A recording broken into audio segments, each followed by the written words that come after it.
जय हिंद दोस्तों, मैं हूं मेजर गौरव आर्या और आप देख रहे हैं मेजरली राइट। अच्छा दोस्तों, हमास की कोई मिनिस्ट्री ऑफ हेल्थ है, ठीक है, जो हर रोज ग्लोबल मीडिया को नंबर्स देती रहती है।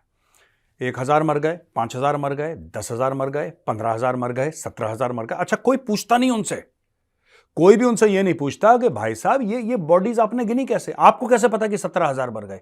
आपको कैसे पता कि 15,000 मर गए? आपको कैसे पता कि रातों रात 2,000 लोग मर गए? आपको पता कैसे? मीडिया में हम लोग कहते हैं दोस्तों एट्रीब्यूशन। भाई ये खबर आई है, किसने दी है खबर? आपको क्या हुआ? कुछ अपने मन से मारते रहते हैं। अच्छा, मीडिया भी पागल हो गई है। मीडिया क्यों पागल हो गई है?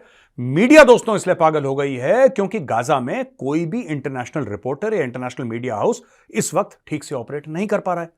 सही बात है, आसमान से आग गिर रही है यार, कौन करेगा ऑपरेट? सोचो, कौन करेगा? मरना है वहां पे? नहीं। इसीलिए लोग कहते हैं कि 17,000 पीपल डाइड सेज हमास, यानी कि 17,000 लोगों की मौत हो गई, हमास का कहना है। दोस्तों एक बात बताओ यार मुझे, छोटी सी जस्ट लॉजिकल बात, ठीक है ना? आपका हो सकता है मीडिया से ताल्लुक ना हो, मेरा भी लिमिटेड मीडिया से ताल्लुक है, ज्यादा मेरा भी नहीं है, लेकिन आप कोई भी फिगर देते हो, कोई भी, मैं कहता हूं कि मेरे 100 में से 95 नंबर आए, तो आप बोलोगे ना रिपोर्ट कार्ड दिखाओ। यहां पे कोई रिपोर्ट कार्ड पूछने वाला है ही नहीं।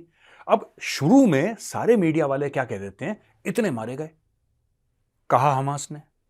15,000 मारे गए, कहा हमास ने।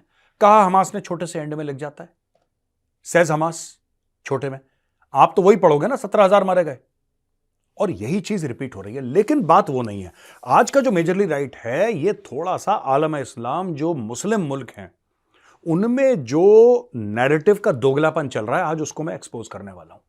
किसी को बुरा लगे तो भैया आई एम नॉट सॉरी, मैं आपको पहले बता देता हूं। कहीं आप बोलने की मेजर माफी मांगेगा, अगर मैं झूठ बोल रहा हूं या मुझसे मुंह से गलती से निकल गया, फिर मैं हाथ जोड़ के माफी मांगूंगा, वरना नहीं मांगूंगा।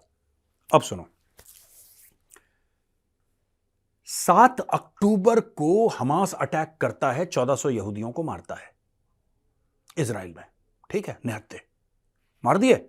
इजराइल ने वापस मारा, हाहाकार हो रही, इतने मार दिए, इतने मार दिए, इजराइल बहुत गलत है, इजराइल। आज मैं आपको बताऊंगा कि मुस्लिम कंट्रीज ने ही कितने मुस्लिम्स को मारा है, यानी कि मुसलमान देशों ने कितने मुसलमानों को मारा है। और जो मैं आंकड़े बताऊंगा, ये वेबसाइट से आप चेक कर सकते हैं, ये यूनाइटेड नेशंस के आंकड़े हैं, ये मेजर गौरव आर्या के आंकड़े नहीं, यूनाइटेड नेशंस के आंकड़े हैं। और यूनाइटेड नेशंस जैसी ही जो कई सारी ऑर्गेनाइजेशंस हैं, उनके आंकड़े हैं, क्रेडिबल आंकड़े हैं। तब जब मैं आपको आंकड़े बताऊंगा, तब आप मुझे बताना कि मेजर साहब इसमें गलत कौन है और सही कौन है, ठीक है? अब देखो 1979 से लेकर 2019 तक 167,096, ठीक है ना? 167,096 लोग मारे गए हैं इस्लामिस्ट अटैक में, राइट? टोटल जो अटैक हुए हैं वो हुए हैं 33,000, यानी कि 33,000, 33,769, 33,769 अटैक हुए हैं, जो कि इस्लामिस्ट ने करे हैं, रेडिकल इस्लामिस्ट ने, जिसमें आतंकवादी भी हैं, सब कुछ हैं। दोस्तों आपको पता है उनके जो विक्टिम है, जो उन्होंने अटैक करा है, उसमें ज्यादातर कौन मरे हैं? उनमें 91.2% मुसलमान मरे हैं। सोचिए जरा, मैं आपको फिर से बताता हूं। टोटल अटैक हुए 33,769, टोटल मरे 1,67,096, राइट? 91.2%, 91.2% उसमें मुसलमान है, यानी कि मुसलमान ही मुसलमान को मार रहा है। यह सिर्फ एक है, ये पूरा नहीं है। आप सोच रहे हैं कि साहब ये पूरा, ये सिर्फ टेररिज्म को लेकर है, ये सिर्फ आतंकवाद को लेकर है, ये सिर्फ टेररिज्म और आतंकवाद को लेकर है स्टोरी। ये अभी स्टोरी खत्म नहीं हुई है, ये एक है, this is the tip of the iceberg. अब और देखिए आप, सूडान की जो लड़ाई है, सूडान की लड़ाई जो अभी भी चल रही है, उसमें 2 गुट हैं। ये armed conflict location and event data project, ये ACLED ने 2021 में बोला, अभी तो ये बहुत ज्यादा बढ़ गया है, 2021 की रिपोर्ट है ACLED की, यानी कि armed conflict location and event data project. इसका ये कहते हैं कि जनरल अब्दुल फतेह अल बुरहान, एक तरफ जो बॉस था, चीफ, जनरल अब्दुल फतेह अल बुरहान, उसकी लड़ाई हुई उसके डेप्यूटी के साथ, वो था जनरल मोहम्मद हमदान दगलो। तो अल बुरहान की हमदान दगलो के साथ आपस की लड़ाई में उस जमाने में यानी कि 2021 में 9,000 लोग मरे थे, और आज की तारीख तक लोगों का कहना है कि 14,000 से ज्यादा लोग निपट चुके हैं सूडान में। ठीक है, दोनों मुस्लिम्स हैं, इनके ट्रूप्स भी मुस्लिम हैं, ये आपस में एक दूसरे का गला काट रहे हैं। दोस्तों, यमन वॉर, ये आपको समझनी पड़ेगी, ये और खतरनाक चीज है यमन वॉर। ठीक है जी, यमन वॉर में मार्च 2015 से तकरीबन 24,000 एयर रेड हुए, हवाई हमले, 24,000 हवाई हमले हुए। आपने सुना भी नहीं होगा अच्छी तरीके से, क्योंकि Israel Hamas, Hamas Israel, Israel Hamas, Hamas Israel, यही ड्रामा चल रहा है। ये देखो 24,000 एयर रेड हुए दोस्तों, according to data collected by the Yemen data project. मैं इंस्टीट्यूशन का भी नाम बता रहा हूं आपको। कहीं आप बोलेंगे मेजर साहब आपने ये तो नहीं बताया कि आपके पास ये डेटा आया कहां से। हमास को तो आप सवाल पूछ रहे हो कि हमास ने बोल दिया, हमास ने गिना नहीं, आपने कहां से लिया? तो मैंने लिया यमन डेटा प्रोजेक्ट से, सामने लिखा हुआ है। ठीक है जी, ये जो सऊदी लेड कोएलिशन फोर्सेस हैं, जिसमें काफी इस्लामिक दुनिया की फोर्सेस हैं, राइट, इनमें एक बड़ा नाम है जनरल रहील शरीफ का, जो पाकिस्तान की आर्मी का पहले जनरल हुआ करता था, जनरल रहील शरीफ। वो छोड़ छाड़ के फिर अपने रिटायर हो गया, भाग गया वहां पे सऊदी अरेबिया, और वहां पे मोटी तनख्वाह पे ऐश कर रहा है। उसने क्या करा है सुनो। ये सारे मुसलमान कंट्रीज हैं, इन लोगों ने अभी तक कितने मुसलमान मारे हैं 2021 तक? Only till 2021। ये डेटा भाइयों 2 साल पुराना है, ये नया डेटा नहीं है, क्योंकि अवेलेबल नहीं है। मेरे पास इसका एट्रीब्यूशन नहीं है, इसलिए मैंने आपको नहीं दिया। जितना एट्रीब्यूशन है उतना मैं बता देता हूं। सुनो, ध्यान से सुनो। मुसलमान मुल्कों ने मिलकर कितने मुसलमान मारे सिर्फ एक एरिया में, यमन वॉर में? सूडान की बात नहीं कर रहा, पाकिस्तान की बात नहीं कर रहा, दुनिया की बात नहीं कर रहा, मैं बात कर रहा हूं सिर्फ यमन की, कि मुसलमान देशों ने मिलकर दूसरे मुसलमान देश पे एयर स्ट्राइक करी। कितने मुसलमान मारे? सुनो, 3,77,000।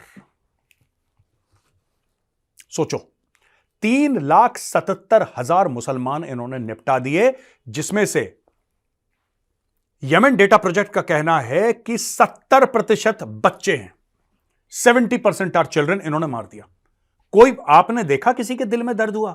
ना ना ना ना ना, किसी के दिल। मैं ये नहीं कह रहा कि फिलिस्तीन में कोई बच्चा मर रहा है इजरायली बॉम्बिंग से, वो सही है, बिल्कुल गलत है, बिल्कुल गलत है। कोई भी बच्चा हो, कोई भी बुजुर्ग हो, कोई भी महिला हो, ठीक है, नॉन कॉम्बैटेंट को नहीं मारना चाहिए। मैं इस चीज के बिल्कुल जिसको कहते हैं ना कि I am not in favour of all this, there has to be accountability. लेकिन मैं कह रहा हूं कि इतनी मुनाफिकत है यार, इतना दोगलापन, इतनी हिपोक्रेसी लेके जाओगे कहां पे भाई? ये देखो, as of December 2023, ACLED armed conflict and location event data set estimates that between 9,000 to 10,000 Houthi fighters have been killed in the conflict. 3,77,000 वो, 14,000 वो सूडान वाले, 10,000 हूथी फाइटर्स, ये, और ये सब मुस्लिम्स हैं। इसमें कोई हिंदू, ईसाई, सिख, जैन, पारसी, यहूदी नहीं है, ये आपस में ही चल रहा है मामला। ठीक है ना? अब स्ट्रगल एंड विक्टिम्स के बारे में बात करते हैं कि ये पूरी झगड़ा क्या है और इसमें विक्टिम कौन है, मतलब किसका घर टूटा यार, कौन बर्बाद हुआ? Sudan war. अब जो सूडान की जो लड़ाई है, ये दोनों जो मुस्लिम जनरल अब्दुल फतेह अल बुरहान और जनरल मोहम्मद हमदान दगलो, इनके आपस की लड़ाई में 56 लाख लोग बेघर हो गए हैं। यह यूनाइटेड नेशंस की रिपोर्ट है। 56 लाख लोग, 56 लाख, यानी कि गाजा की टोटल पॉपुलेशन का डबल। गाजा के लिए रो रहे हो ना जो लोग, गाजा की पॉपुलेशन का डबल ये लोग बेघर हो गए। यूएन के under secretary general Martin Griffith ने कहा है कि सूडान को worst humanitarian nightmare in recent history उसको करार दे दिया यूनाइटेड नेशंस ने। अब देखो, इसके अलावा इनका यह कहना है कि यह जो टोटल फिगर है 5.6 मिलियन का, ये तो जो निकले गए हैं, और इसके अलावा जो डिस्प्लेस्ड हैं वो है 7 मिलियन, यानी कि 70 लाख लोग टोटल। इसमें वो 5.6 भी शामिल है। मैं ये नहीं कह रहा कि इसके ऊपर है वो 7, नहीं, इसमें टोटल डिस्प्लेसमेंट जब कहती है तो 70 लाख लोगों को घर से निकाल दिया, which is approximately 3 times the population of Gaza. ठीक है, 3 times the population of Gaza. Yemen war, Yemen में हाफ द कंट्री, कहते हैं कि 30 मिलियन लोग यानी कि 3 करोड़ लोग रहते हैं यमन में, जिसमें से तकरीबन 14.5 करोड़ के पास खाना नहीं है। वर्ल्ड फूड प्रोग्राम कह रहा है ये मुस्लिम कंट्री है जिसको मुस्लिम देशों ने ही इसको निपटा दिया। नियरली हाफ, 47.5%, लगभग 50%, बट 47.5% टू बी एक्यूरेट, जो बच्चे हैं 5 साल के कम उम्र के, they are facing malnutrition, उनके पास ठीक से भोजन नहीं है करने को। अब हम आते हैं पाकिस्तान पे। 1.7 मिलियन अफगान रेफ्यूजीज को बोला कि निकलो यहां से, भागो यहां से। उनके पैसे भी ले लिए, उनके औरतों के साथ भी बदतमीजी करी, रेप के केसेस आ रहे हैं, ये सब। दोस्तों, Pakistan is anyway basket case, forget about Pakistan को, बेकारी। मैं आपसे कुछ और चीज आज कहना चाहता हूं यार। मैं ये कहना चाहता हूं कि आप कभी देखना, जब इजराइल मार रहा है ना हमास को, तो आप देख रहे हैं पूरे इंग्लैंड में, आप देख रहे हैं कि यूरोप में और आपके अमेरिका में और कनाडा में और ऑस्ट्रेलिया में, हमारा दिल फिलिस्तीन के लिए धड़कता है, हमारा दिल फिलिस्तीन के लिए धड़कता है, ओ कितने बुरे हैं इजरायली। ये सब नाटक चल रहा है, ये सब ड्रामा चल रहा है, और खुद इन्होंने लाखों लोग निपटा दिए। सिर्फ सऊदी लेड कोलिशन, मैं फिर से आपको नंबर बताना चाहता हूं कि आपके ना दिमाग में टैटू हो जाए भाइयों, आपके दिमाग में टैटू हो जाए, फिर आप बात कर पाए इस पे। यूनाइटेड नेशंस का कहना है, और किसी का नहीं, यूनाइटेड नेशंस का कहना है कि सऊदी लेड कोलिशन ने यमन की लड़ाई में 3,77,000 लोगों को मार दिया, जिसमें 70% बच्चे हैं। आपको पता भी नहीं होगा ये बात, मैं आपको गारंटी से कहता हूं आपको नहीं पता होगा। अगर पता है तो लिखो कमेंट्स में कि हां साहब मुझे पता था। या आपको पता है कि लड़ाई चल रही है, आपको पता है कि लोग मारे जा रहे हैं, लेकिन 3,77,000 लोग, जिसमें से 70% बच्चे हैं, यानी कि आपने 2-2.5 लाख तो बच्चे मार दिए वहां पे। मुसलमानों ने मुसलमानों के बच्चे मार दिए। कोई बोलना मत, वरना इस्लामोफोबिया हो जाएगा भाई। मुंह मत खोल देना अपना, वरना इस्लामोफोबिया हो जाएगा। लेकिन इजराइल अगर अपने डिफेंस पे अटैक करे, यानी कि अपने डिफेंस, अपने आप को डिफेंड करने के लिए अगर इजराइल अटैक करे, और इजराइल, तो यहूदी तो बहुत बुरे हैं यार। यहूदी सारे के सारे फिगर जो मैंने लिए हैं वो एजेंसीज के हैं, वो ऑर्गेनाइजेशंस के हैं, इसमें शामिल है यूनाइटेड नेशंस। और कोई इन फिगर्स को अगर कॉन्ट्रडिक्ट करना चाहे तो मुझे ओपन डिबेट में बुलाए, मैं डिबेट करने के लिए तैयार हूं।